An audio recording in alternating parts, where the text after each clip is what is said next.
आपल्या पायाखाली म्हणजे कॉन्क्रीट आणि डांबरी रस्त्यांच्या अनेक फूट खाली एका अदृश्य ऊर्जेचं जाळं पसरलेलं असते. हे जाळंच आपल्या आधुनिक शहरांना जिवंत ठेवते. हो ना, म्हणजे रुग्णालय असू देत, उद्योगधंदे किंवा आपली घरं, या सर्वांचा श्वास या भूमिगत वीज वितरण प्रणालीवरच अवलंबून असतो. पण जेव्हा या हजारो किलोमीटर लांबीच्या जमिनीखाली गाडलेल्या केबल्समध्ये कुठेतरी एखादा बिघाड होतो, तेव्हा आपण संपूर्ण रस्ता खोदून तो बिघाड शोधू शकत नाही. तसं पाहिलं तर ते अशक्यच आहे. आणि जमिनीखालील या अंधाऱ्या जगात एक्स-रे मशीनसुद्धा चालत नाही. अगदी बरोबर. म्हणूनच आजच्या या सखोल चर्चेत आपण एका अशा 100 वर्ष जुन्या आणि अत्यंत चमकदार अभियांत्रिकी तंत्रज्ञानाचा वेध घेणार आहोत. माझ्याकडे आज एका सादरीकरणाच्या 12 स्लाइड्स आहेत.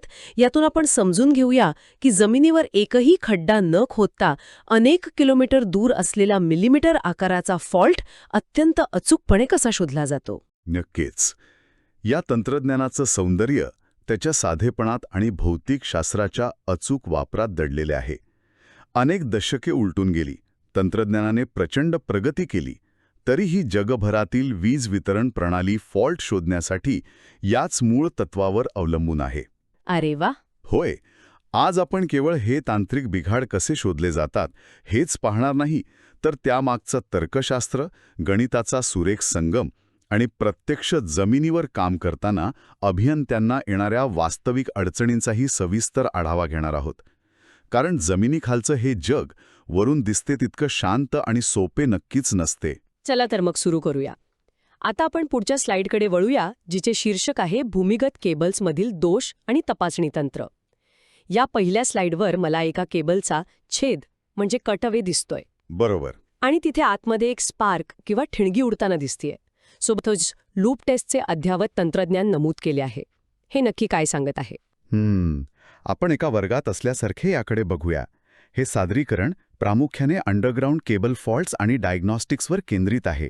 या चित्रातील तो स्पार्क आपल्याला समस्येचे गांभीर्य दाखवतो. म्हणजे तो प्रत्यक्ष फॉल्ट आहे? एक्झॅक्टली.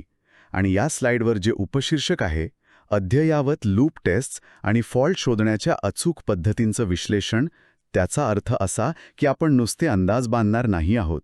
आपण वैज्ञानिक पद्धती वापरून समस्येच्या मुळापर्यंत पोचणार आहोत. हे खूपच रंजक वाटतंय. हो ना, कोणत्याही अभियंत्यासाठी हा पाया आहे. जर तुम्हाला समस्येचे स्वरूपच समजले नाही तर तुम्ही योग्य उपाय शोधूच शकत नाही. म्हणूनच ही पहिली स्लाइड आपल्याला या संपूर्ण विश्लेषणाची एक पूर्वकल्पना देते. बरं, आता आपण पुढच्या स्लाइडकडे वळूया, जिचे शीर्षक आहे केबलमधील सामान्य दोष. इथे 2 प्रकार दिले आहेत. जर आपण एका मोठ्या पाण्याच्या पाईपलाईनचा विचार केला तर ग्राउंड फॉल्ट म्हणजे पाईपलाईन फुटून पाणी थेट जमिनीत जिरणे असं म्हणता येईल का? अगदी तंतोतंत. पाण्याची पाईपलाईन हे समजण्यासाठी एक उत्तम उदाहरण आहे. आणि मग शॉर्ट सर्किट म्हणजे काय? आतल्या आत 2 वेगवेगळ्या दाबाच्या पाईप्स एकमेकात मिसळणे. हो, तसंच काहीसं. तांत्रिक पातळीवर पाहिल्यास ग्राउंड फॉल्ट तेव्हा होतो जेव्हा केबलच्या आतील मुख्य कंडक्टर किंवा कोर भोवतालचे इन्सुलेशन खराब होते. ओलावा, अतिरिक्त उष्णता किंवा अगदी जड वाहतुकीमुळे हे आवरण फाटते. अच्छा, म्हणजे ते डॅमेज होतं. बरोबर. अशावेळी उच्च दाबाचा विद्युत प्रवाह पुढे जाण्याऐवजी थेट केबलच्या बाह्य आवरणाकडे म्हणजेच लीड शीथकडे किंवा थेट जमिनीकडे वाहू लागतो. पाईपमधून पाणी गळती होऊन जमिनीत जाण्यासारखेच आहे. आणि तो दुसरा प्रकार. दुसरीकडे शॉर्ट सर्किट फॉल्ट अधिक गुंतागुंतीचा आणि धोकादायक असतो. आजकालच्या बहुतेक केबल्स या मल्टीकोर असतात. एकाच मोठ्या केबलमध्ये 2 किंवा अधिक वेगवेगळ्या तारा असतात, ज्यांच्यामधून वेगवेगळा विद्युत प्रवाह वाहत असतो. म्हणजे एकाच पाईपमध्ये अनेक छोटे पाईप्स. अगदी तसंच. जेव्हा या 2 तारांमधील इन्सुलेशन वितळते किंवा खराब होते, तेव्हा त्या 2 कोर्समध्ये थेट विद्युत प्रवाह वाहू लागतो. स्लाइडवरील आकृत्यांमधील जे स्पार्क्स आहेत ना, ते याच शॉर्ट सर्किटचे प्रतीक आहेत. बापरे, हे तर खूपच घातक असेल. अत्यंत घातक. यामुळे ऊर्जेचा प्रचंड अपव्यय होतोच, पण सोबतच केबल जळून खाक होण्याचा आणि संपूर्ण परिसराचा वीज पुरवठा एका क्षणात खंडित होण्याचा धोका असतो. आता आपण पुढच्या स्लाइडकडे वळूया. फॉल्ट शोधण्याची पहिली पायरी. मला एक प्रश्न पडलाय. लूप टेस्ट करण्यापूर्वी इन्सुलेशन रेझिस्टन्स तपासणे का आवश्यक आहे? कारण आपण अंधारात बाण मारू शकत नाही ना. फॉल्ट कोणत्या प्रकारचा आहे हे समजल्याशिवाय आपण कोणती गणितीय चाचणी निवडायची हे ठरवूच शकत नाही. अच्छा, म्हणजे ही पूर्वतयारी आहे. हो, इन्सुलेशन रेझिस्टन्स मोजणे ही या संपूर्ण प्रक्रियेची दिशा ठरवणारी प्राथमिक तपासणी आहे. प्रत्येक कोरचं इन्सुलेशन रेझिस्टन्स मोजणे हा या प्रक्रियेचा पाया आहे. यासाठी मेगर नावाचं एक विशेष उपकरण वापरले जाते. आणि यात टेस्टिंग कोर टू अर्थ असा एक मुद्दा आहे. हो, ही पहिली चाचणी असते.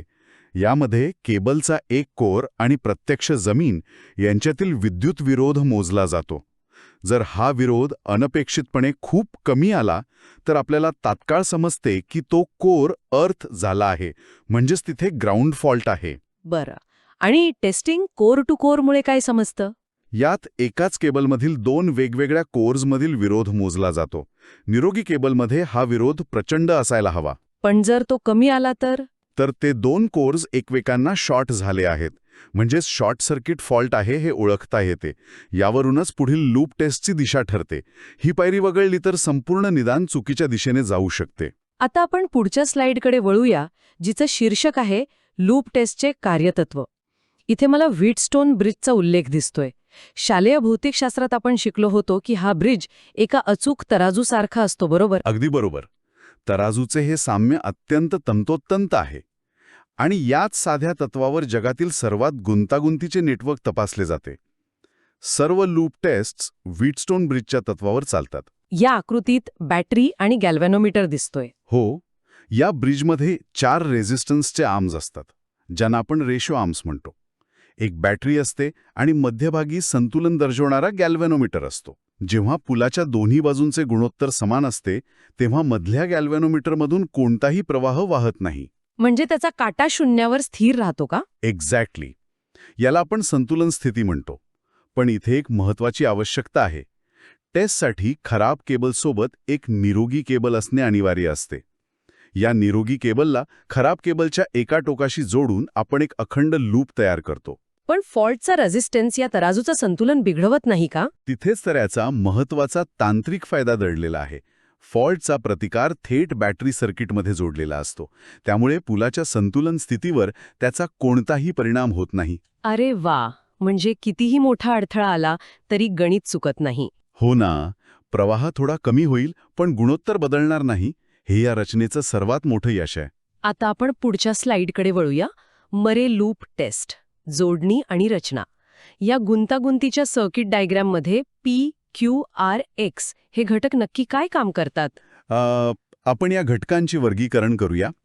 आकृतीतील घटकांचे कॉम्पोनंट ब्रेकडाऊन लेजंडनुसार सविस्तर विश्लेषण केल्यास हे खूप सोपे वाटते. पी आणि क्यू हे आपले रेशो आर्म्स आहेत. म्हणजे ते ताराजूचे 2 भाग. हो, हे सहसा डिकेड रेझिस्टन्स बॉक्स किंवा एका स्लाइड वायरच्या स्वरूपात असतात. त्यानंतर आर म्हणजे निरोगी केबलचा प्रतिकार. आणि एक्स म्हणजे काय? एक्स म्हणजे फॉल्ट असलेल्या भागाचा प्रतिकार. आपण ज्या टोकापासून चाचणी करत आहोत तिथून फॉल्टपर्यंतचा हा विरोध असतो. आणि शेवटी जी म्हणजे गॅल्व्हॅनोमीटर, जो संतुलन दर्शवण्यासाठी वापरला जातो. अगदी बरोबर. हे सर्किट तंतोतंत व्हीटस्टोन ब्रिजप्रमाणे कार्य करते. निरोगी केबल आणि खराब केबल दुसऱ्या टोकाला एका वायरने जोडल्या जातात, ज्यामुळे तो लूप पूर्ण होतो. आता आपण पुढच्या स्लाइडकडे वळूया. मरे लूप टेस्ट, फॉल्टचे अचूक स्थान शोधणे. इथे मला गणिताची काही सूत्रे दिसतायत. आपण हे गणिताचे जाळे सोप्या भाषेत डिकोड करू शकतो का? नक्कीच. आपण याला एका प्राध्यापकी शैलीत पण सोप्या पद्धतीने समजून घेऊ. पण आधी एक चेतावणी लक्षात घ्या. कोणती चेतावणी? हे सूत्र तेव्हाच लागू होते जेव्हा दोन्ही कंडक्टर्सचे क्रॉस सेक्शनल एरिया आणि रेझिस्टिव्हिटी सारखी असते. तारा समान असतील तरच त्यांचा रेझिस्टन्स त्यांच्या लांबीच्या समप्रमाणात असतो. अच्छा, म्हणजे तारांची जाडी सारखी असायला हवी. हो. आता स्टेप 1 कडे बघूया, जे बॅलन्स इक्वेशन आहे. एक्स भागिले आर बरोबर क्यू भागिले पी. यावरून एक्स बरोबर क्यू छेद पी अधिक क्यू गुणिले आर अधिक एक्स हे समीकरण तयार होते. हे ऐकायला थोडं कठीण वाटतंय. खरं तर हे खूप सोपं आहे. इथे आर अधिक एक्स हा पूर्ण लूपचा विरोध आहे. आपण फक्त एक टक्केवारी काढतोय. आता स्टेप 2 कडे वळूया, जे डिस्टन्स फॉर्म्युला आहे. L1 बरोबर क्यू छेद पी अधिक क्यू गुणिले 2L. इथे L1 आणि L म्हणजे काय? L1 म्हणजे टेस्ट एंडपासून फॉल्टपर्यंतचं अंतर आणि L म्हणजे केबलची एकूण लांबी. म्हणजे फक्त डायल फिरवून तुम्हाला थेट किलोमीटरमध्ये अंतर मिळतं. क्या बात है. आता आपण पुढच्या स्लाइडकडे वळूया. मरे लूप टेस्ट, मर्यादा आणि उपाय. मी या आलेखाकडे बघतेय आणि मला दिसतंय की जसा फॉल्ट रेझिस्टन्स वाढतो तशी संवेदनशीलता खाली घसरते. तुम्ही अगदी अचूक निरीक्षण केलं आहे. ही या टेस्टची सर्वात मोठी मर्यादा आहे. जेव्हा फॉल्ट रेझिस्टन्स जास्त असतो तेव्हा गॅल्व्हॅनोमीटरमध्ये संतुलन मिळवणं खूप कठीण होतं. म्हणजे काटा शून्यवर येतच नाही. तो येतो, पण अत्यंत संथपणे. टेस्टची संवेदनशीलता कमी झाल्यामुळे अचूक स्थान ठरवणं अवघड होतं. जर गॅल्व्हॅनोमीटरने चुकीचे संतुलन दाखवले तर मोजमापात मोठी त्रुटी येऊ शकते. मग यावर प्रत्यक्ष फील्डवरील उपाय काय आहे? यावर उपाय थोडा आक्रमक आहे. हाय व्होल्टेज म्हणजे हाय DC किंवा AC लागू करून फॉल्टच्या ठिकाणी इन्स्युलेशन मुद्दाम कार्बनाइज केले जाते. चित्रातील जळणाऱ्या केबलचा संदर्भ याच प्रक्रियेशी आहे. बापरे, म्हणजे मुद्दाम केबल जाळायची? हो, कारण कार्बन विजेचा उत्तम सुवाहक आहे. त्यामुळे रेझिस्टन्स अचानक कमी होतो आणि आपली टेस्ट पुन्हा अचूक काम करू लागते. आता आपण पुढच्या स्लाइडकडे वळूया. वारले लूप टेस्ट, संकल्पना आणि रचना. पण मला सांगा, मरे टेस्ट असताना वारले लूप टेस्टची काय गरज पडली? हा खूप महत्वाचा प्रश्न आहे. जेव्हा परिस्थिती गुंतागुंतीची असते आणि केबलला उच्च दाब देणे सुरक्षित नसते तेव्हा ही टेस्ट वापरली जाते. याचा कोर डिफरन्स समजून घेणं महत्वाचं आहे. यात काही नवीन घटक आहेत का? होय, मरे टेस्टच्या तुलनेत यात 2 नवीन घटक आहेत. पहिला म्हणजे चल विरोध, ज्याला आपण व्हेरिएबल रेझिस्टन्स किंवा S म्हणतो, आणि दुसरा म्हणजे 2 स्थिती असलेला स्विच म्हणजेच 2 पोझिशन स्विच K. यामुळे काय फायदा होतो? हाच याचा स्ट्रॅटेजिक ॲडव्हान्टेज आहे. ही रचना प्रथम संपूर्ण लूपचा विरोध मोजते आणि त्यानंतरच फॉल्टचं अचूक स्थान निश्चित करते. म्हणजे एकाच फटक्यात उत्तर काढण्याऐवजी हे 2 टप्प्यांत होतं. अगदी बरोबर. यामुळे मोजमापातील अचूकता कित्येक पटींनी वाढते आणि त्रुटीची शक्यता कमी होते. आता आपण पुढच्या स्लाइडकडे वळूया. वारले लूप टेस्टची कार्यपद्धती. या 2 स्टेप प्रक्रियेचं मला खरंच आश्चर्य वाटतंय. हे कसं काम करतं? आपण हे गणिताच्या सूत्रांसह स्टेप बाय स्टेप पाहूया. स्टेप 1 मध्ये स्विच K1 या स्थितीत ठेवला जातो. याला आपण मेजरिंग टोटल लूप म्हणतो. म्हणजे आधी संपूर्ण लांबीचा विरोध मोजायचा. एक्झॅक्टली. ब्रिज संतुलित करून Sचे मूल्य S1 मोजले जाते. R+X भागिले S1 बरोबर P भागिले Q यातून एकूण लूप विरोध निश्चित होतो. आणि मग स्टेप 2 मध्ये काय होतं? स्टेप 2 मध्ये स्विच K2 स्थितीत हलवला जातो.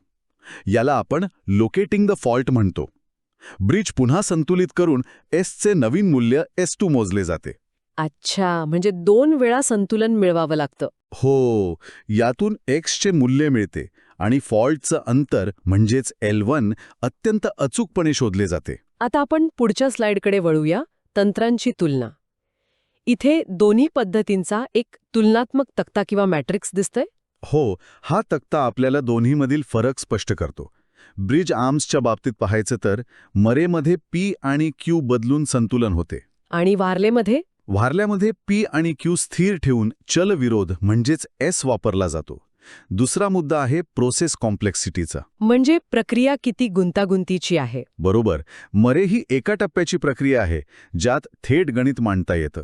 तर वारले ही 2 टप्प्यांची शिस्तबद्ध प्रक्रिया आहे. आणि रेझिस्टन्स कॅल्क्युलेशनचा मुद्दा काय सांगतो? मरेमध्ये पूर्ण लूप विरोध गृहीत धरला जातो किंवा लांबीवरून अंदाजे काढावा लागतो. पण वारलेमध्ये पहिल्याच टप्प्यात तो प्रत्यक्षात अचूक मोजला जातो. आता आपण पुढच्या स्लाइडकडे वळूया. अचूकतेसाठी आवश्यक दुरुस्त्या. पण मला एक मुद्दा मांडायचा आहे. सिद्धांत आणि प्रत्यक्ष वास्तव्यात नेहमीच फरक असतो. जमिनीखाली परिस्थिती तर कधीच आदर्श नसते ना. तुमचा मुद्दा अगदी रास्त आहे. लूप टेस्टची समीकरणे एकसमान क्रॉस सेक्शन गृहीत धरतात.